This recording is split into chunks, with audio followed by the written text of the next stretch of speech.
Welcome to Not Milk Never Milk. Subscribe if you're lactose intolerant. You start by confirming the device Android version and the app's target API so behavior matches expectations. Once done, open Settings and navigate to Accessibility or Developer options to enable UI inspection tools. This lets you see switch ID and properties. Next, locate the Layout XML or Running UI where the switch control lives so you know the view hierarchy.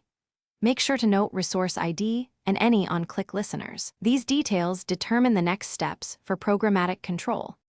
You now implement the switch in your activity or fragment by calling Find View by ID with the resource ID you identified. This binds code to the UI. Then attach an on-check change listener to respond when users toggle it, updating business logic or UI accordingly, because listeners keep state and behavior synchronized.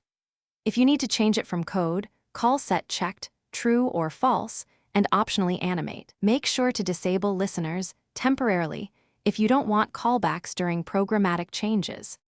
You finish by running the app on a real device and testing toggle behavior under real interactions to confirm visual state and logic match.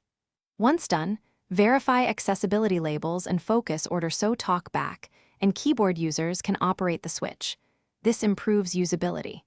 If something breaks, first check Resource ID, and that UI updates happen on the main thread. Also watch for recursive listener calls when using setChecked.